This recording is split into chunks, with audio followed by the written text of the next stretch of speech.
So there's the video, and I'm going to start recording in 3, 2, 1. Hi, everyone. Welcome to Sandy K Nutrition, Health and Lifestyle Queen. Today with me, I'm going to call her an old friend. I think that I met Deanna when I first started my podcast, which in February is going to be 4 years. And Deanna Pizitz is a certified integrative nutrition health coach. She is also a blogger, and she is also a podcast host of the Well and Worthy Life podcast. And it's amazing. And she created the Well and Worthy Life with a mission to inspire women through wellness and lifestyle content and her programs. And so her and I have a lot of, we have a lot of similarities in what we do. And our main goal is really just to inspire people that you can age well. And I invited Deanna to come on and talk about sober living.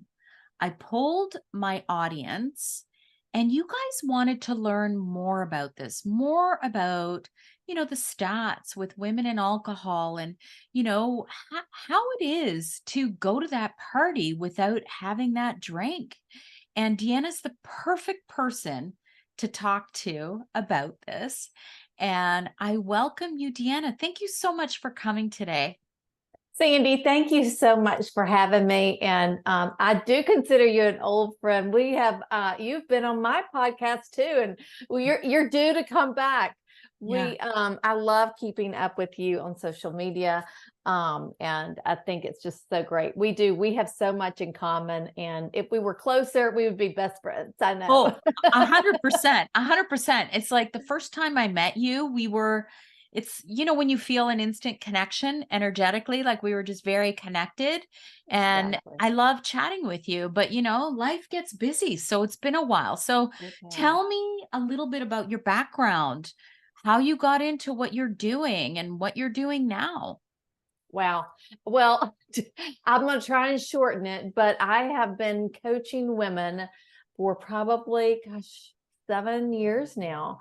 But, and I got into it really because before that, I owned a bar studio, and that's where I really found my purpose in helping women. And then I sold my bar studio because life happens and things got in the way, and really was going to just take care of my stepfather who had Lewy body dementia.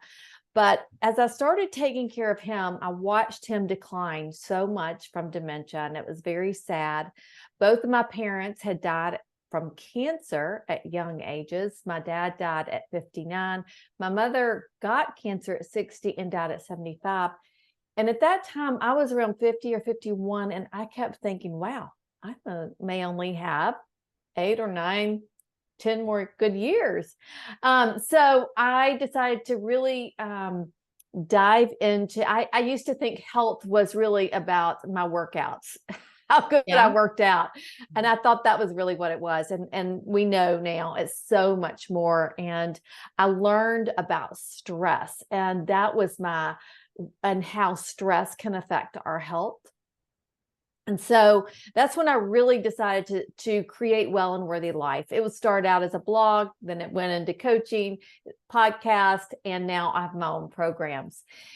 And right now I focus on coaching perimenopausal and menopausal women to, yes, lose some weight, but like we talked before we started recording, I don't really like to concentrate there because I think that there's so much more. And we really focus on mindset, nourishment, hormone health, which plays a huge role that I don't think we talk about enough. Yes, our movement, yes, and stress, big component. But mindset and stress to me are two of the biggest components really that probably are not talked about enough. So I love coaching the women, and to me, the magic happens in community and groups.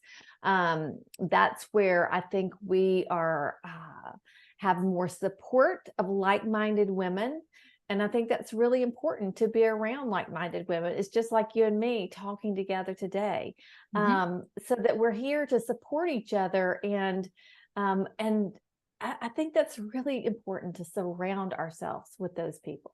Yeah, I agree. You've done a lot for sure in the last 7 years. Yeah. And you're such a positive influence for women.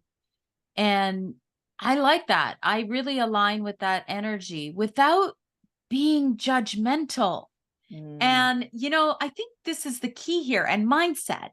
So I haven't finished it yet. I'm in the middle of trying to finish a certification in mindset because, again, I'm Oh. very aligned with you Mhm. because you can't do anything without having the right mindset. I don't care what you're trying to do. If your mindset is off, or your hormones Mhm. can influence Mhm. your mindset, right? Oh, definitely. For sure, for sure. Yeah. And that's what I say all the time. Like your mindset, if you have that right mindset, you can accomplish anything. And before you start anything new, you've got to, I don't care if it's losing weight, I don't care if it's I want to live longer, whatever, you've got to have that, or you want to stop drinking or cut back on alcohol. You've got to have the right mindset before you even go there. Yeah. So, I mean, you and I have been following each other for years now, Mhm. but I believe, and correct me if I'm wrong, but there was a time when you don't drink at all now, do you? Well, I always say now I'm about 95% alcohol free. Okay. So I might have a drink every now and then. I will tell you, that is unusual to be able to moderate. And we can get into moderation, but I find it, the longer I go, I'm just like, it's just not worth it to me. It's not worth it. And Okay. it's not like I ever had it. I wouldn't say, I don't think I really ever had a major problem with alcohol, but it did become a little bit of a problem. Okay. And that's why I experimented with going alcohol free. And it was kind of like on my health journey, but it was also a conversation my husband and I had. And so what happened was, it was right before the pandemic, thank goodness. It was 2019, and it was around November. And first of all, I knew that every time I consumed alcohol, that my goal is always to be a fat burner, right? To burn the fat Yeah. and Yeah. not to burn anything else, but to burn fat. Yeah. And I'm so with I you. knew, I knew that when I drank, my body was going to burn off that alcohol before it started into the fat at all. So it would take me out of fat burning. Yes. So I knew that as a health coach. And then what happens, my husband said to me one day, he's like, he said, "You're a mean drunk." Well, I never considered myself a drunk. But what would happen was, most of the time when I was having a glass of wine or a cocktail or something, especially during the week at home, it was to take the edge off. And let's be honest, one drink or one glass of wine doesn't take the edge off. You need at least two.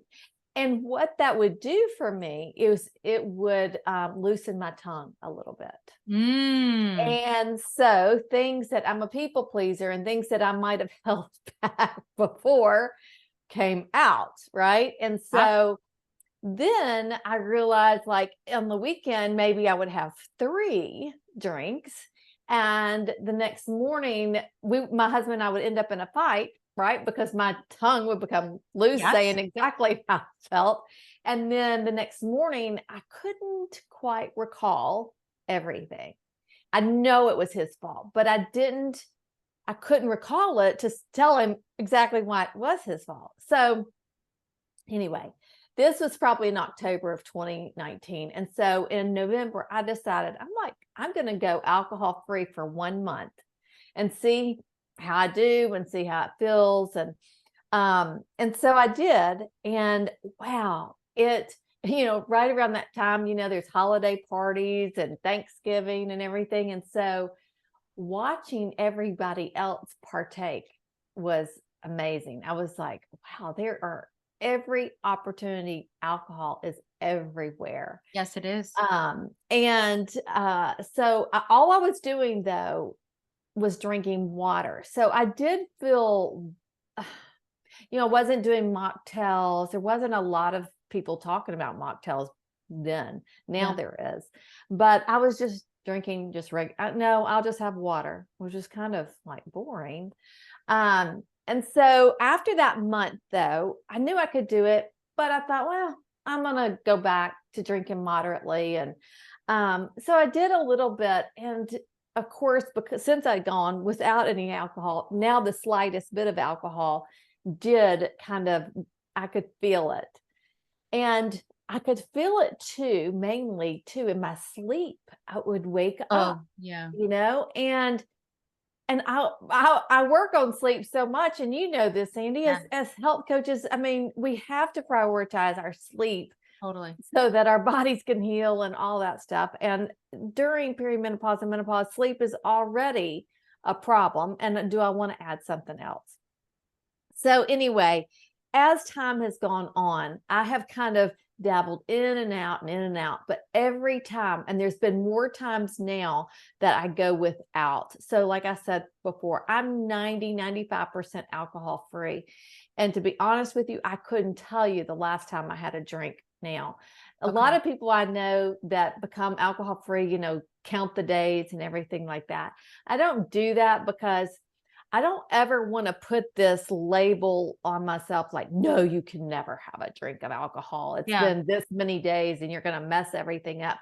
That motivation doesn't work for me. It only, when I think I can't do something, it makes me want to do it that much more. Yeah, I'm with you. But some things that have really, really helped me.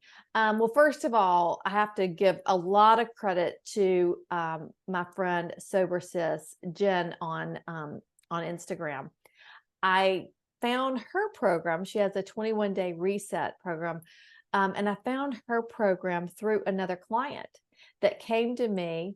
She wanted to lose weight, and she had tried to do my program before, tried to lose the weight.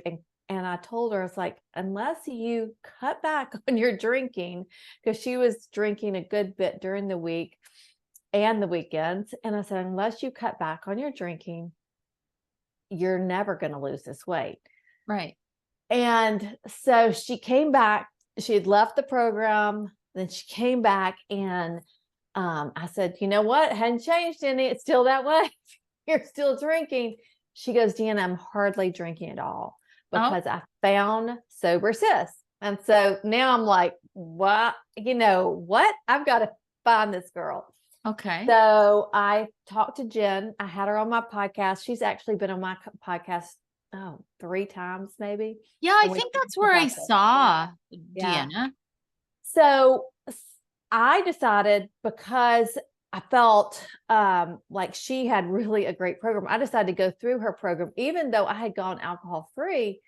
But I loved her program because it's 21 days, it's not very expensive. It's an easy way to kind of dabble in it and get different alternatives. Like I said before, I was just drinking water, right? And that kind of can get boring. And so she gives different ideas of different drinks you can have. And, I don't love all mocktails because mocktails are filled with sugar. Yes. So, it's really trying to find the right things that, if you want to replace it. To me, it wasn't that big a deal to replace that. Water was really fine for me, or sparkling water or something like that. But she taught me a couple other things, 2 things that you pre-decide. It's just like when we are coaching clients, you've got to plan ahead, right? So you pre-decide when you go out that night, are you going to have a drink or are you not going to have a drink? Yeah. You can't decide in the moment, right? Right. In the moment, you've got too much peer pressure. And we know there are more people now drinking than ever before, especially middle-aged women. Yes. So it's pre-deciding. And then the other thing is play the movie forward. So if I do drink, that's probably going to interrupt my sleep. I'm not going to sleep well. So then tomorrow, when I try to get up and go for my workout or do my morning routine or whatever, I'm not going to feel as good. And so that's what really helps me more than anything, is that playing it forward, Me playing that too. movie. Me I'm too. like, yeah, no, I don't want to do that. I feel that way. And even one glass affects me. Me So too. I'm really, the same. Yeah. yeah. So you've said quite a few things here that are really important. Number one, research shows that alcohol use with women is increasing, and even worse since COVID. So much worse. So So much. since COVID, a couple of things that I'm sure you're going to agree I noticed is you've got extremes. You've got, okay, your friend Jen, she is named sober sis, but there's a thing about sober sisters, right? Like you Mm-hmm. see that everywhere. So there's that extreme. And then there's the extreme where, on TikTok and everywhere else, women making jokes about how much they drink all the time. And listen, I laugh because a lot of times it's really funny, right? Right. I But agree totally. but it might not be funny if it's a Mm-hmm. problem. And there Mm-hmm. are risks, which I know we're going to break down. Mm-hmm.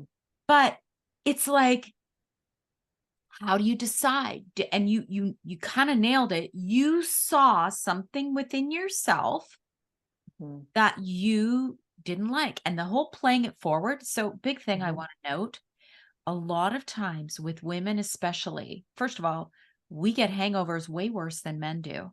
Way That's worse. actually in the Mm-hmm. research. Mm-hmm. Um, and then number two, I want to say a lot of women either have depression the next day Mm-hmm. or they have anxiety the next day. Mm-hmm. So either anxiety or depression. And those, just like you, are big deterrents for me. Listen, I do not claim to be sober living. I'm not. But I can easily go 3 months without even one drink. Mm-hmm. Um, in the summer, it's always worse for me because there's too many social engagements. And there are certain, like, it's really complex, right? Because you go, okay, this is a time where I'm going to have a drink or two or three. Mm-hmm. Mm-hmm. This is a time where it's not worth it for me to feel bad. Like for me, the big thing is concerts. They were shut down here in Toronto for so long, Deanna. And one Mm-hmm. of the things that our group of friends loves to do, our whole group will go to, we love country concerts. We go to country How concerts fun. because they're like Mhm. feel good experiences. And those are the moments where I go, I'm going to drink, right? Mhm. Mhm. Because, and I don't know why I say that. Well, let me ask you this, Sandy, because I think this is interesting. So why do you say that? Why do you decide, well, I'm going to drink? Why is it worth it to you then? Is it, what I'm wondering is, I think it's a lot of social pressure. Yes, I think Like it you're right. makes everybody else uncomfortable if you are not drinking. Ooh, I never even thought of that, but you know, if you, I don't know if you ever go to country concerts, but there's a No. lot of drinking, like a lot. Oh, I mean, well, I can imagine my son and daughter-in-law went to a concert, and they don't normally go to a lot of concerts either. And they were telling me, but they are in. I've noticed too, though, that any of my friends or clients or my own children, when they are in social circles where there is a lot of drinking going on, and let's face it, in today's time, there is more and more drinking everywhere, that there's more social pressure. And I even, the other night, we went to a football game. This was a few nights ago. And we were in somebody's box, and they said, you want a drink? And I'm like, no, I don't really drink. And they were like, really? Why don't you drink? Why? Do you have a problem? Is there Yeah, something wrong? exactly. exactly. I'm like, yeah, I just don't feel, it just doesn't make me feel good. So I've learned to just kind of cut it out. Yeah. And it doesn't bother me at all, but it's like, it really takes people aback, like we're at a football game, we're at this is an event. And then it was funny because he asked my husband if he wanted to drink it. And I said, no, he doesn't want one either. He's allergic. He wants one. But this is what's really funny. He, since COVID, has become allergic. And I know that's very strange and it's very abnormal. I've tried to research it. There's not a lot of research about this, but I think it goes back to this enzyme. But he gets very stuffy when he drinks. I don't care if it's wine, beer, alcohol, anything. Because it's something about that's histamine. Yeah, that's histamine. Yeah. Yes. And that's massive for women around menopause. Yeah. Really? That's so interesting. So and I'm sure you know this, one of the signs, you hear of women getting really itchy. Yes. Right. Yes. So all of this goes back to histamine. And I know you researched this enzyme and we won't get into the deep, what we're going to do actually for everybody who's listening, we're going to link the studies in the podcast show notes, just so that you can refer to them. Cause we're going to just kind of go high level on the studies, because we're not giving you medical advice here. We are not medical professionals or counselors in alcoholism. We are speaking about this from a midlife women's perspective. So we'll link those articles. But you and I kind of briefly touched on this enzyme that as we get older, we produce less of, or more. Well, first of all, more or less? Less. Okay. So we're born with this enzyme that, what happened for me was I noticed that alcohol affected me differently than it did in my 20s and 30s. Yes. Okay. I mean, I was like, gosh, what is the deal? I mean, it really did affect me differently, because when I was in my 20s and 30s, I mean, if I drank, it didn't affect my sleep that much. It just, the next day I didn't feel bad, all those things. So started researching it, and because I noticed I wasn't the only one. I coach hundreds of midlife women, and I talked to so many midlife women that felt the same way.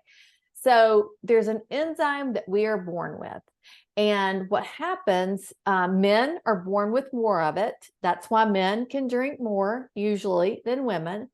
And then as we age, we produce less and less of this enzyme, so that we can't metabolize alcohol like we could in our 20s and 30s.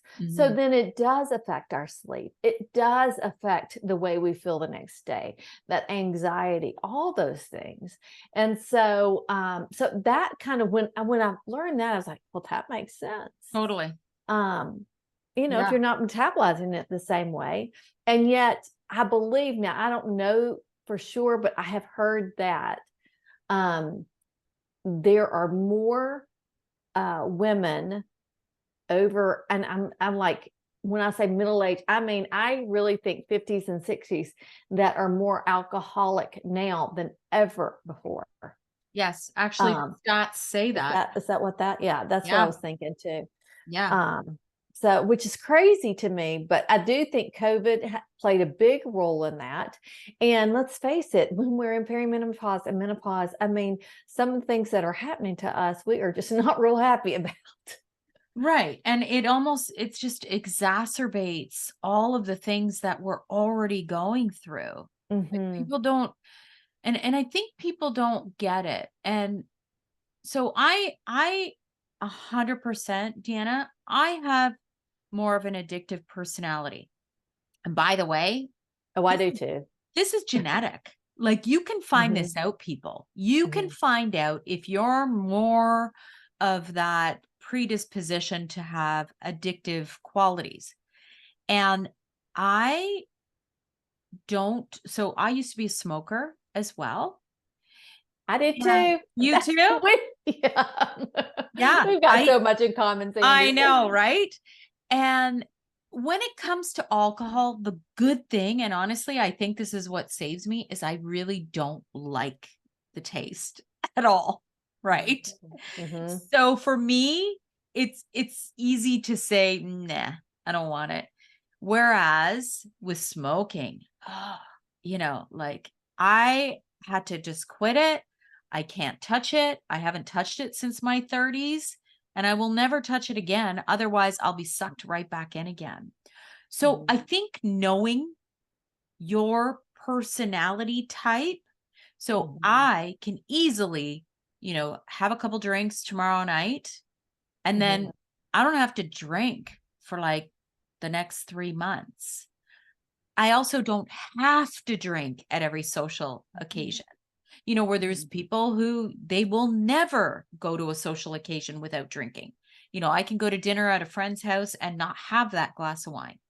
So to me, those are signs that I'm all right to choose balance as opposed to abstinence. Does that make sense? Yeah, it totally makes sense. And I'll tell you something. So I have an addictive personality too. Now, you said one thing, you said you don't like the taste of alcohol. Well, before I would have told you I love the taste of alcohol, especially a good wine. Well, when I went without alcohol for a while, and this was, I don't know, I get my years, everything mixed up, but I had gone like maybe 6 or 7 months without any alcohol at all. And it was my birthday, and I was like, my son brought a nice bottle of wine. And I'm like, you know what? I'm going to have a sip of the wine because it's here, and he brought it, and it's my birthday. I'm going to have a glass. Yeah. So, but I waited. I was like, but I'm going to wait and have it with my meal and everything. So, so they poured the glass of wine, and I took my first sip, and I was like, this isn't even good. Yeah. And but I kept sipping through it, and then all of a sudden I wanted that second glass. And I was like, ooh, interesting. Because it had loosened me up and relaxed me. And now that taste was pretty good. The second glass. So I luckily was smart enough, and I caught myself at that moment, and I'm like, no, you're not having a second glass. So I really, the thing that really stops me because is really that knowing I'm not going to sleep and I'm not going to feel good the next day. I have to really play that through almost every time I'm asked, because let's face it, I'm asked a lot when I go out, do you want to drink? It does make it easier with my husband not drinking too. I will tell you, that makes it a lot easier, because if he were drinking, it would make it harder. Yeah, I think, I do agree with that. But then, you get to a point where you go, my husband is still a smoker. When we met, he was a smoker, and he never quit. I did. And sometimes, and I'm not judging you, anybody listening, but sometimes I do think it's an excuse. And I totally agree. Right? It all goes back to mindset. Exactly. Totally. It comes back to the mindset, and like, what do you want for you? I think that so many times in life we're like, I don't have a choice in that. Yes, you do have a choice. Yeah. And you have to make up your mind for yourself. You're choosing when you don't choose. Yeah. And the other thing too, I have to stop myself because, I'm a bit of a control freak, and I have to stop myself often from commenting, right? Commenting, because I'm like, it's not, his life is not my life. And that's hard to do when you're married to somebody. I'm like, and they live in your household. It is hard. And no, I the same thing. It's even hard. I've grown children. It's hard for me not to say to them, oh, you shouldn't be eating that, or you shouldn't be drinking that, or, it's their life. Yeah. Hopefully I did a good job. That's all I can hope for. Oh my God. Deanna, trust me, we became empty nesters this year. And I'm talking to my daughter on FaceTime, and I'm watching her drinking a Coke or drinking a Gatorade. And I'm like, I'm trying so not to say anything, but I'm like, what have I always said? I've always said, don't drink your sugar, don't drink your sugar, don't drink your sugar. But, Yeah. she doesn't listen to my podcast, so whatever. She won't hear it.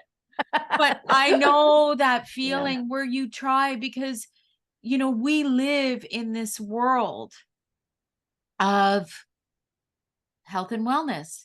And it's Mhm. hard to hold back and not say something to somebody who you want to say it out of love and care, but they would actually just think it's judgment, Yes, right? exactly. Yeah, exactly. I think, you have to be very careful. And that's why, I think more than anything, you lead by example. Yeah. And hopefully they see, I think that's the biggest way to change somebody else is just change yourself. Mm, yeah. It hasn't worked for me yet for my husband, but Yeah, and you know that's what? I okay. mean, I in a go. lot of ways, it's not going to. My husband eats so much sugar, Sandy, Yeah. sugar, and I'm like all the time. And I love sugar. I love sugar, but I know the effects of sugar, Yeah. right? And Yeah. so I don't cut it all the way out because, listen, I want to live. In fact, he gets mad at me because I pick and choose of when I'm going to have sugar. So, Yeah. but it's it's not. He thinks I'm crazy about reading labels and stuff like that. So Yes, I get the same thing. But yeah, I think that living for me, what works for me is I have to have a little more structure. Mhm. Otherwise, I can go off the rails as it relates to food, Yes. right? And it's like Mhm. what we talked about. I'm like, oh, but it's healthy. It's like, dark Mhm. chocolate, but I'm having it like twice a day and I'm having it every day. And you know what I mean? And Like, I'm having instead of just a one little piece, I'm having half of a bar. yeah, I mean, yeah. But, for me, I Right. definitely have to moderate myself. Mhm. And I think Exactly. this is the key to alcohol. And, one Mhm. of the studies that I sent you, and this is very interesting. I found it. So they're not saying in the studies alcoholism, like you're an alcoholic. They're now Right. calling it alcohol use disorder. And there's different levels. There's Mhm. mild, medium, and more, heavy Mhm. duty, Mhm. right? And here's an interesting statistic that I read is that women are less likely to get help than men are. Mhm. And I find that very interesting, don't you? isn't it? Because Like, I'm talking usually about you would think that, professional, yeah, no, yeah, right? I know. Well, and there's probably a couple of reasons for that, but then on the other hand, you're like, we're always trying. I feel like as women, we're always trying to learn more about ourselves and try to be better. But then on the other hand, we don't take care of ourselves. Like like a woman would say if her husband had an alcohol problem, you need to go, Yeah. we need to get you fixed. Yeah. But you know what? You know what I also think it relates to, Deanna, is shame. Oh, yes. The Yeah. shame that's attached to it. I think as women, we grow Mhm. up a lot with this shame. And Mhm. if you've got a problem Yes. with alcohol, I believe that women are less likely to get help because of shame. Mm. Gosh, we should do a whole podcast on shame because We should. I think shame is I lived with shame for a lot of things for many, many Me years. too, my friend. Mm, Me that's too. so bad. But yeah, you're probably right. You're probably right. But what they don't know, right, is like if you just put it out there, then the shit there's no shame. Like that's what gives you the freedom when you can put it out Yeah. there. And nobody's going to think you're so bad. And Yeah. for some reason, that's the other thing, we think we're alone. So many women probably they have that shame because they drink too much and they feel like they're the only ones. They see their friends, being able to cope and do and everything else, but they're not the only ones. tell my Mm. clients that all the time. No matter what we're going through, you're not the only one. Here's another stat I want to mention because I found it so beyond interesting that women actually have an actual higher increase in alcohol related emergencies, hospitalizations, and deaths. Now, there's also a lot of statistics out there about more blackouts, more accidents with women, and we get the higher concentration of alcohol within our blood because A, we weigh less, B, we have less water in our body, and the alcohol, obviously, we get more saturated, And we right? have less of that enzyme too. So yeah, I mean, Yes. I definitely see that. Yeah. Yeah. So I think, if you're that the one thing that I have adopted, Mhm. because listen, I mean, there's been many times in my past where I'm like, "Oh shit, I've had too much to drink." Right? And then you feel like crap in the morning, and then, Mm. you've got an entire day wasted. And so one of the things that I've adopted is about 2 hours before I know approximately I'm gonna go to bed, I just start drinking water. Mm. Start drinking water. Yes. And then I know that I'm diluting that alcohol and I'm not going to go to bed. Like, Tiana, like, think about Mhm. when we were younger, right? Like, I remember my 20s and I Oh yeah. can't, I cannot remember the last time this happened to me. But I remember in my 20s, you'd go to bed and you'd have the bed spins. Oh, yes, I do remember that. Oh, not a good place to be. Not a I think good I'd be place. scared if that happened to me now. I'd be like, "Oh my God, am I having a stroke? Like, what's going on?" Because it's been so Well, but long. I would have that. I had some of that, and I wasn't drinking that much. That's what, to me, I feel like really after 50, it was affecting me so much more. Like in my 20s, it would have had to drink a lot to Yeah. get that spinning sensation, right? But I remember one birthday, I maybe had 3 drinks, maybe 3.5, and I got sick. Yeah. I was like, what in the world? Yeah. So I think it goes back to this enzyme. My body wasn't metabolizing it like it normally would. It's like I said, it's not worth it. I don't want to be there. So yeah, Yeah. it's And crazy. okay. So one of the things we have to talk about is all the studies that are Mhm. relating to illnesses, diseases, and alcohol. So this is really interesting because a while ago, and I did send you this other article about smoking, Oh yeah, yeah. but I actually read an article and I wish I could find it again. I'm going to try and find it. If I do, I'll link it in the show notes.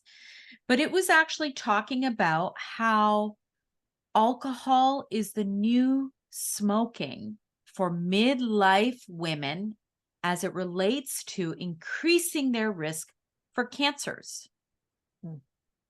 right? So there's very few people who smoke anymore, right? I Right, mean, all the exactly. young people, they're all vaping. God, I wish Oh, I could that's stop really bad that. too. Oh, Like, oh my that's a God. whole other Yeah. thing. But there's not a lot of people, in our age category that I know that smoke. Mhm. And but alcohol, how often do you see women, they come home, they start to make dinner, they open up that bottle of wine, they drink that wine, and next thing you know, you're one bottle in. That's right. Well, you know what? It's more accepted, Sandy. I Yeah. mean, alcohol is way more accepted than smoking. I mean, there's been so much campaigns against smoking. I mean, I was in Europe. I didn't see near as much smoking as I used to see in Europe. I mean, I was in New York not too long ago. I did not see one person smoking. Yeah. Um, so, but yeah, but drinking, that's like socially accepted. Yeah. And for women specifically, we broke down a little bit of some of the reasons why we weigh less. We don't produce that enzyme. There's many reasons. We have actually a higher concentration of alcohol in our water, in our body. So the one thing is alcohol and breast cancer. Mm. And I actually have a couple of stats on that in some of the research that I'm going to attach in this podcast episode because it's a little bit scary. Yeah. And to me, I think that there's many reasons for this, and the research actually shows that it raises estrogens in the body. Mm-hmm. And while we all talk about estrogen being healthy, it is healthy. So raising the estrogen in and of itself is not what is putting you at risk. It's what's happening to that estrogen once it's raised. Where's it going? How's it being metabolized? And we have so many shots to our body just from the environment and our skincare and plastic water bottles and xenoestrogens. Like I could go on about this. There's a lot of, I'm going to say, offensive estrogens that come our way. And if we're not metabolizing and detoxifying in a healthy way, that's when things can go a little bit wonky. So I don't know if you've ever done the Dutch test, Deanna. I have done that. Yeah. So then there's a pathway that directly puts you at risk for uterine and breast cancers. So alcohol can influence this, right? It can influence this. Then there's the sugar aspect about how it basically turns into sugar in the body. Sugar feeds cancer. We all know this, right? Like none of this is actually new. Yeah. Yeah.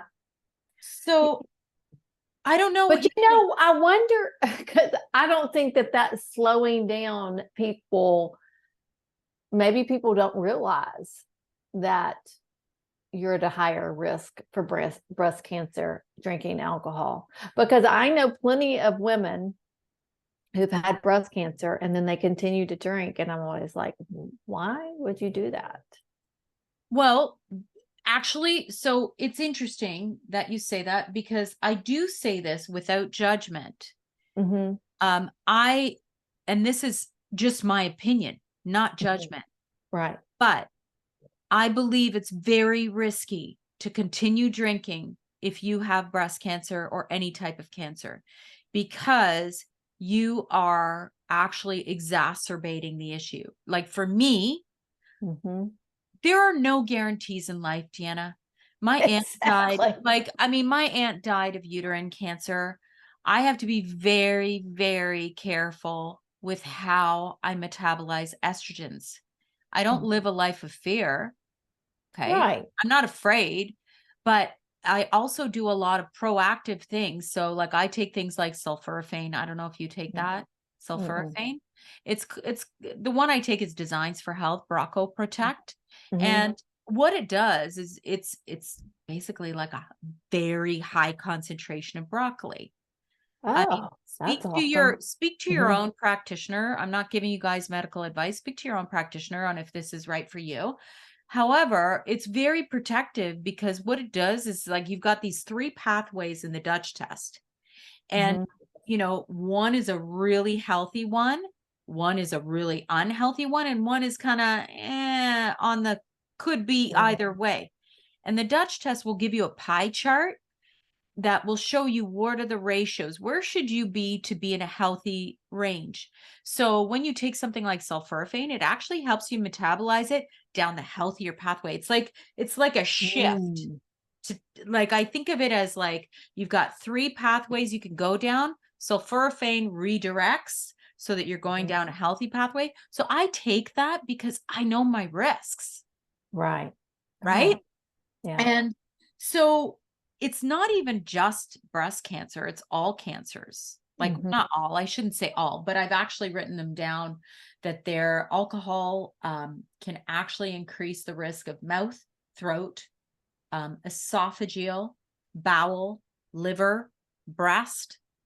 So, this is why overconsumption. So for me, I'm always like, okay, let's be a little proactive, right? Like, let's take, like, so if I am drinking, I don't know if you do this, Deanna, but I will take a little bit of milk thistle before and after. Because what does milk thistle do? It's like a really good little, it's like a liver tonic, right? Oh, wow. Yeah. Yeah. This is why I'm a biohacker. You are like that. I mean, that is really smart. I hadn't thought about that. Yeah. But, and even still, like, you can be so proactive in your life in so many different ways, so that it's almost like you can have your cake and eat it too, but not too much cake. You know what I'm saying? Right. Yeah, right. And I agree totally. I do feel like with alcohol that majority of people that drink a good bit, I don't know what a good bit is. I'm saying probably, every night or every other night. I think it is really hard. The people that I've talked to, and I would think, I don't want to speak for Jen, aka Sober Sis, but I would think she's run into this too. We did a whole podcast on moderation. It's very, very difficult to moderate. Like for you, I can see where like alcohol has never been that thing. It's never, because it's really not about the taste. It's more about, I'm going to use alcohol to de-stress because that's what I used it as, or I'm going to use alcohol to make it easier to go to a party because it helps me when I go to a party. In fact, the first time I was alcohol free at a party, I was scared to death about going. And I felt so good afterwards. I was like, oh my gosh, this was amazing. And I will tell you, my confidence since I have pretty much gone alcohol free has increased tremendously. That makes sense. So like, I don't even worry about those fights when Jeff and I have those fights, because I'm like, I remember, and he's always the wrong one. Yeah. Well, the thing is that I think people forget how to act. I consider you a very authentic person, right? I do. And I think that that's why you and I very much connect. And when you are masking your true essence, you know how you hear people being different people when they drink? Yeah. Well, I think what was happening to me, like I said, I am a people pleaser. And so it wouldn't happen with everybody else, but with my husband, it would just allow me to say things. And really, even that I would never really even say that I really didn't believe, but it would just release something in me. It was not a good thing.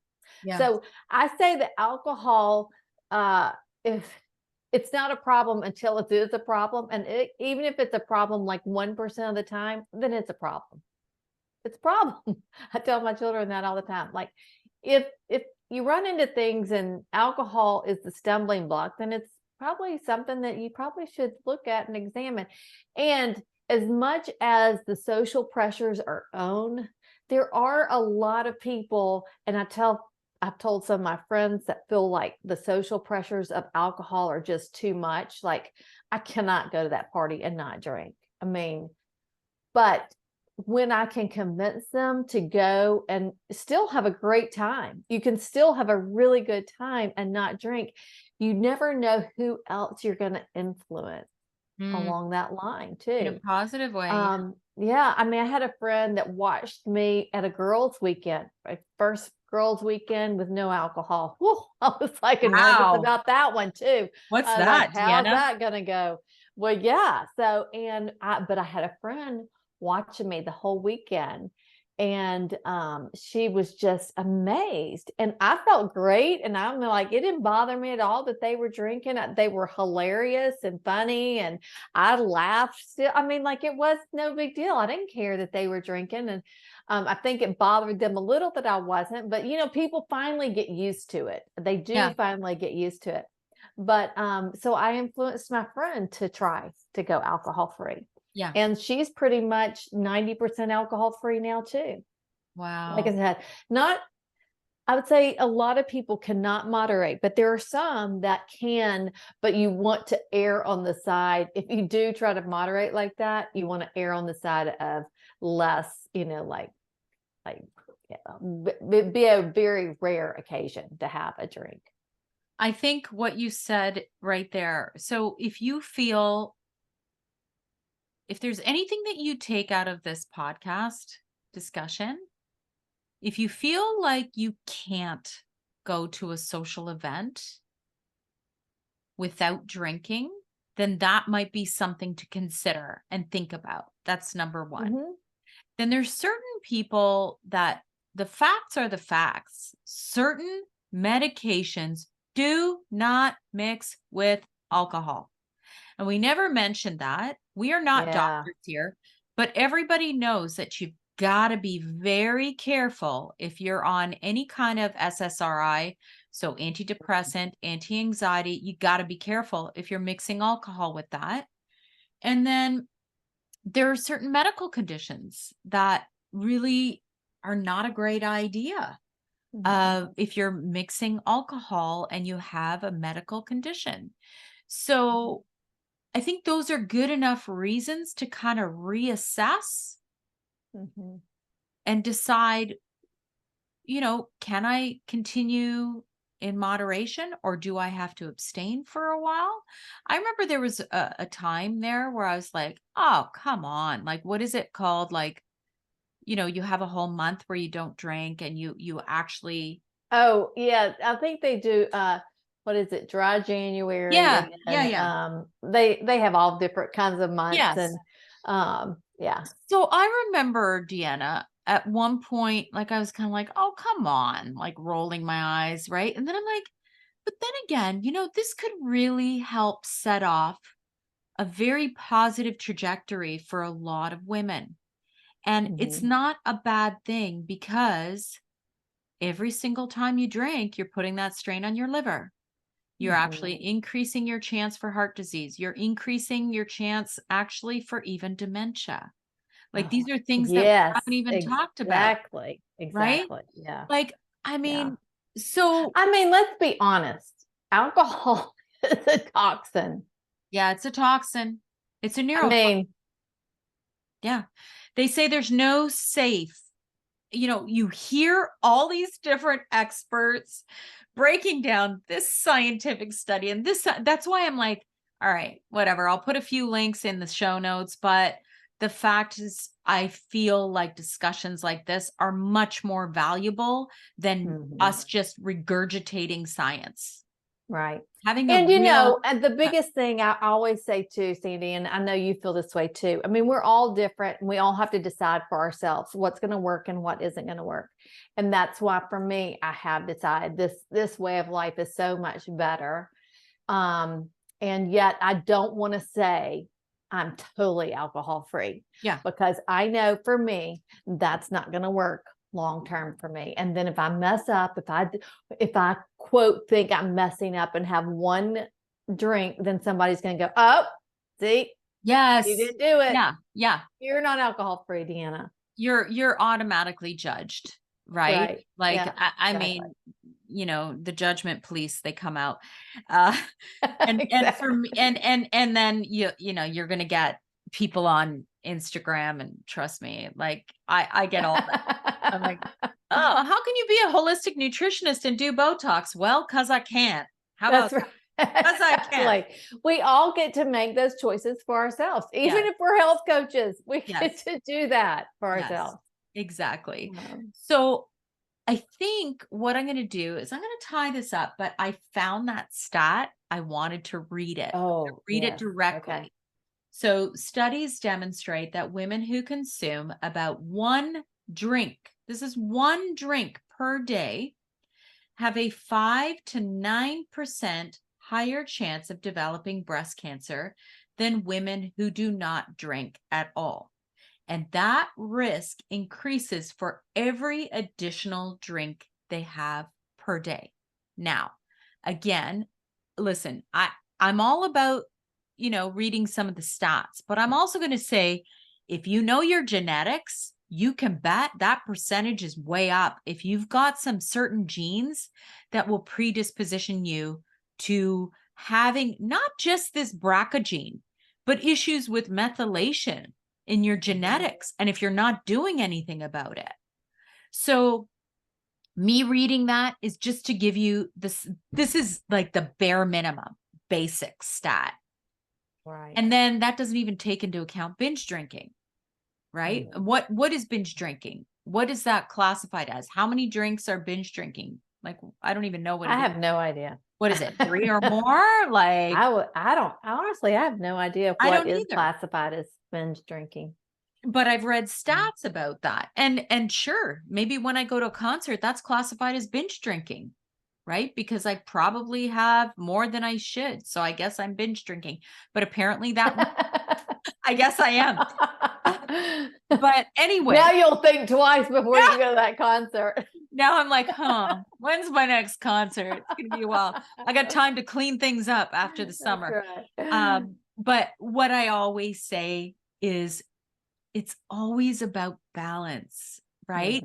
So if you are drinking, okay, I happen to be a practitioner, so I know a lot about therapeutic grade supplements. So I'm trying to do everything to offset any potential damage that toxin is doing in my body, right? I'm trying to do that.